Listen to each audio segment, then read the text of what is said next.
India को खत्म कर देंगे। 10 दिन के अंदर खत्म हो जाएगा इंशाल्लाह। 10 दिन के अंदर इंडिया को खत्म कर देंगे। आपको कौन सी को ख्याली दुनिया में ब्रेड है या हकीकत में बैठे हैं? जंग होगी तो रोजगार खत्म हो जाएगा, गरीब खाने को तरस जाएगा। गरीब तो अभी भी खाने के लिए तरस रहे हैं। लेकिन कुछ ना कुछ मिल जाता है, बिल्कुल मिलेगा भी नहीं। ये फलस्तीन वाला हाल हो जाएगा। आप इंडिया की तरफ से हैं तो सही है। नमस्कार दोस्तों, क्या हाल है? होप करता हूँ कि आप ठीक होंगे और स्वागत करता हूँ आपका हिंदुस्तान डॉट में। तो दोस्तों, आपने इंट्रो में देखा नहीं, ये पाकिस्तानी भिखारियों इंडिया के सामने कैसे उछल रहे हैं। दोस्तों, ये भिखारियों के पास खाने के लिए आटा नहीं है, इनको आटे की लाइन में लगना पड़ता है और इनके प्राइम मिनिस्टर पूरी दुनिया में कटोरा लेके घूमते हैं, फिर भी इनको इंडिया के साथ जंग करनी है। और दोस्तों, कश्मीर कश्मीर करके ये लोग बर्बाद हो गए हैं। और दूसरी साइड इंडिया और पाकिस्तान एक ही दिन अलग हुए थे, लेकिन आज इंडिया दुनिया की 4th लार्जेस्ट इकोनॉमी बन गई है और ये भिखारी बन गए हैं। तो दोस्तों, बिना टाइम वेस्ट किए वीडियो में आगे देखते हैं इस बात पे, ये भिखारियों के रिएक्शन। अगर आप नहीं है तो पहले चैनल को सब्सक्राइब कर लीजिए और वीडियो को अंत तक देखें। Indian prime minister Modi ji ने कहा है कि पाकिस्तान के ऊपर हमला करेंगे और बहुत बड़ी जंग होने वाली है। क्या समझते हैं आप, जंग के लिए तैयार है? पहले से बहुत बड़ी जंग होगी। मैं तैयार हूँ।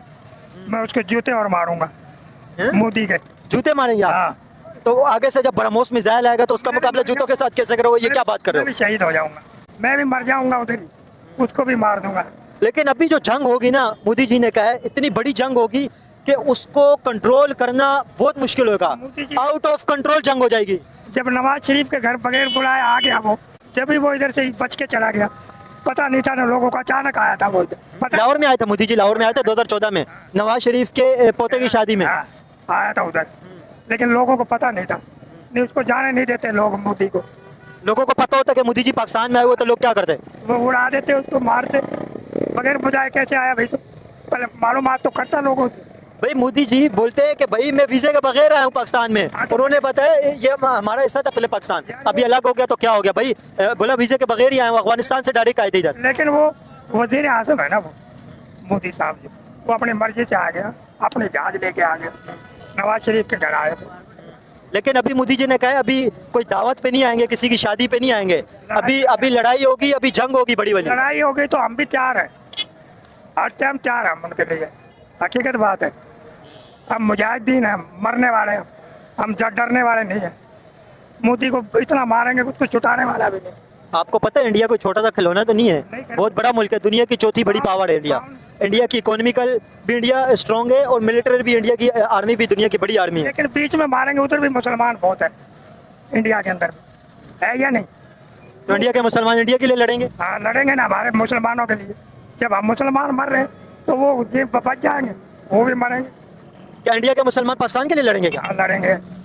किसने बोल दिया भाई इंडिया के मुसलमान इंडिया के लिए लड़ेंगे? ना हम तो लड़ेंगे ना, हमें तो मरना है ना। जंग होएगा तो जंग के लिए हम पठान सिर्फ काफी है। इंडिया को खत्म कर देंगे, 10 दिन के अंदर खत्म हो जाएगा इंशाल्लाह। 10 दिन के अंदर इंडिया को खत्म कर देंगे। आप कौन सी को ख्याली दुनिया में ब्रेड है या हकीकत में बैठे? में नहीं, हम पाकिस्तानी है भाई, हम पाकिस्तान का साथ देने वाला आदमी है। हाँ, इंडिया का नहीं। तो आपके अंदर जज्बा है? जज्बा है बिल्कुल। आप जैसे आप कह रहे हैं आपके अंदर जज्बा है, आप लड़ाई कर देंगे, ये कर देंगे, वो कर देंगे, तो इंडिया के अंदर भी आपके जैसे जवान बैठे हुए हैं। तो जब लड़ाई तो टकराव होगा तो नुकसान होगा ना, इससे कोई फायदा तो नहीं होगा? नुकसान तो होएगा, दोनों मुल्कों का होएगा, ऐसा तो नहीं। अभी एक मिसाल है देखें, आप दो भाई लड़ते हैं, आप दो आपस में लड़ते हैं, आपके क्या ख्याल है? आप इनको मार दोगे, ये आपको मार देंगे, दोनों एक दूसरे को मारेगा, नुकसान होगा, दोनों को नुकसान होगा। जीतता तो कोई नहीं है लड़ाई के अंदर, तो तबाही मचती है। पहले तो हम चाहते हैं लड़ाई नहीं हो, खत्म हो जावे, ऐसे ही बात। अगर वो लड़ना चाहते हैं तो हम भी लड़ेंगे, हम किसी से कम तो नहीं है। क्या कम है? तो इंडिया के पास भी एटॉमिक बम है, पाकिस्तान के पास भी एटॉमिक बम है। मेरे को पता है 700 से ऊपर है, हमारे पास 400 से कम है। नहीं, ये दरमियान इंडिया के पाकिस्तान के पास 192 एटम बम है और इंडिया के पास 194 हो गए। इंडिया के पास 194 एटॉमिक बम है, ये ऑफिशियल आपको बता रहा हूँ। लेकिन ये वक्त के साथ बढ़ते रहते हैं, दोनों कंट्री वक्त के साथ अपने एटॉमिक पावर बढ़ाते रहते हैं, तो ये वक्त के साथ इसकी तादाद ऊपर नीचे होती रहती है, इसकी काउंटिंग। लेकिन एटॉमिक बम का ये नहीं है 192 है या 194 है। एटॉमिक बम एक भी बड़ा काफ़ी होता है, एक शेर के लिए एक एटॉमिक बम बहुत ज़्यादा है। तो ये एटॉमिक बम से इतनी बड़ी तबाही आती है कि ये कभी रिकवर नहीं होगी। आने वाले 200 साल तक यहाँ पे घास भी नहीं होगा, बच्चे भी लंगड़े लूड़े पैदा होंगे। ओ, हमारे पास नहीं है क्या? उसके पास है सिर्फ, वो मार सकता है। इधर हमारा पाकिस्तान आर्मी किसके लिए बैठा हुआ है? पाकिस्तान आर्मी को तुम क्या समझते हो? ठीक है, देखिए पाकिस्तान आर्मी चलाएगी तो इंडिया के अंदर भी तबाही मचेगी ना, तो उधर भी मचेगा, इधर भी मचेगा हाँ, तो तबाही। तबाही मचेगी तो करोड़ों लोग मारे जाएंगे। आप क्या चाहते हैं, लोग मरे क्या? हमने तो आपको बोल दिया ना पहले, तो हम जंग करना नहीं चाहते, और अगर करेगा तो फिर तो सही मानों से जंग करे, आगे हो जाए। एटॉमिक बम दोनों के पास है, ये एक हकीकत है। तो तबाही जो होगी ना, सब जगह दुनिया के लोग भूल जाएंगे जो यहाँ पे तबाही होगी। यार बात ऐसे है, देखो वहाँ भी मुस्लिम है, यहाँ भी मुस्लिम है, सही है। वो वहाँ के मुस्लिम हमारे साथ देंगे। आपको कैसे पता इंडिया के मुसलमान आपका साथ क्यों देंगे? नहीं देंगे? पाकिस्तान है, मुस्लिम है, इंडिया में जो सारे मुसलमान रहते हैं वो पाकिस्तानी है। आधे पाकिस्तानी है। जो 25 करोड़ इंडिया के अंदर 25 से 30 करोड़ मुसलमान रहते हैं वो पाकिस्तानी है। वो इंडिया के रहने वाले हैं, पर है मुस्लिम है, हमारा साथ देंगे, क्यों नहीं देंगे यार? ये कैसी बात कर रहे हो आप? भाई वो इंडिया के सिटीजन है तो इंडिया का साथ देंगे, जाहिर है। वो है तो मुस्लिम है ना। तो इसका मतलब फिर यहाँ का जो हिंदू है वो इंडिया का साथ देंगे। वो यार मुस्लिम है, मुस्लिम का साथ देगा। तो मतलब जो यहाँ के हिंदू है फिर वो इंडिया का साथ देंगे क्या? नहीं, वो क्यों देंगे? अच्छा, यहाँ के हिंदू इंडिया का साथ नहीं देंगे, वहाँ के मुसलमान पाकिस्तान का साथ देंगे। आपको ये बात किसने बोल दी है? नहीं, वो नहीं देंगे ना। आप कैसी बात कर रहे हो यार? मुस्लिम है वो लोग। 65 का जंग लगा था, क्या किया? उर्दू भागे। लेकिन 71 की जंग में तो बांग्लादेश भी अलग हो गया था। नहीं, 71 के जंग में बांग्लादेश तो अलग हुआ था, मगर इंडिया वालों ने क्या किया था? वो पीछे भाग गए। ये इनमें दम नहीं है। पाकिस्तानी, हाँ, ये पाकिस्तानी है, हम पाकिस्तानी हैं। पाकिस्तानियों को कोई हल्के में थोड़ी लिया हुआ है। कुछ नहीं होएगा। अंकल आपने जंग देखी थी? 65 की 71 की जंग देखी थी आपने? हाँ, हमने देखी थी, हम लड़ा था, 1993 में पैदा हम फौजी था। क्या समझता है? हम तो फौजी, हम फौजी जाता है। आपको क्या लगता है कि इंडिया वाले लड़ते नहीं है क्या? अबे आपको कैसे पता? इंडिया दुनिया की बड़ा मुल्क है, इंडिया दुनिया का पाकिस्तान से 4 गुना बड़ा मुल्क है। इंडिया इतनी फटती है इंडिया, इंडिया क्या करेगा? इंडिया लड़ेगा? मुसलमान है। और जब तक हमारी पाकिस्तान आर्मी है ना, इंडिया कुछ नहीं कर सकता है।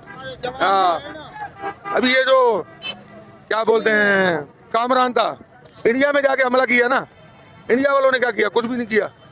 ये फिल्मों के इंडिया ने भी तो ब्रह्मोस मिसाइल मारे थे पाकिस्तान के ऊपर, अब इंडिया में भी तो हमला किया। लेकिन जो हमारे पाकिस्तानी फौज है, उन लोगों ने ज्यादा बम मारे उधर। तो अभी जंग हो जाएगी तो जंग का मतलब तो तबाही होता है ना। जंग का मतलब कोई मजाक तो नहीं है, ये तो तबाही है। जो दो लड़ेंगे तो लाजमी एक गिरेगा ना, तो जंग होएगी तो तबाही तो होएगी ना। कोई फूल तो नहीं फेंकेंगे एक दूसरे के ऊपर, तो तबाही होगी। आप क्या चाहते हैं, तबाही होनी चाहिए? तबाही तो नहीं होनी चाहिए, मगर जो लड़ेंगे तो वो तो फूल तो नहीं फेंकेंगे, बम फेंकेंगे, और क्या करेंगे? कौन है ये लोग? कहां से आते हैं? तो दोस्तों ये थे भिखारियों के रिएक्शन, और आपने वीडियो में देखा ना इंडिया के सामने ये लोग कितनी नफरत करते हैं। दोस्तों आज इनको आटे की लाइन में लगना पड़ता है, इनको 3 टाइम की रोटी भी नहीं मिलती। काफी सारे पाकिस्तानी को तो 3 टाइम रोटी भी नहीं मिलती, और इनके प्राइम मिनिस्टर तो पूरी दुनिया में कटोरा लेके ही घूमते हैं। और दोस्तों इसका सबसे बड़ा रीजन है इंडिया पाकिस्तान टेंशन। जी हाँ दोस्तों, इंडिया के साथ पाकिस्तान को ट्रेड ना करने की वजह से आज पाकिस्तान में महंगाई आसमान पे है। अगर इंडिया के साथ ये लोग ट्रेड करते तो पाकिस्तान में इतनी महंगाई नहीं होती। फिर भी ये इंडिया के सामने बहुत ही उछल रहे हैं। लेकिन दोस्तों इंडिया को घंटा फर्क नहीं पड़ता, क्योंकि इंडिया को पता है कि ये अपने आप ही खत्म हो जाएंगे, इनके सामने कुछ भी नहीं करने की जरूरत। जैसे 71 में बांग्लादेश बना, ऐसे ही कुछ ही टाइम में बलूचिस्तान और खैबर पख्तूनख्वा बन जाएंगे, क्योंकि वो लोग अब पाकिस्तान से बहुत नाराज है, क्योंकि पाकिस्तानी उनको बेसिक राइट भी नहीं देते, और पाकिस्तान का खुद हाल भिखारी जैसा है, तो ये क्या ही पाकिस्तानियों को देंगे। तो बस दोस्तों आज के वीडियो में इतना ही। ये थे पाकिस्तानी भिखारियों की कॉमेडी। अगर आपको ये वीडियो पसंद आया तो वीडियो को लाइक शेयर कर दीजिए, और चैनल को सब्सक्राइब करना मत भूलिए। थैंक यू, मिलते हैं नेक्स्ट वीडियो में।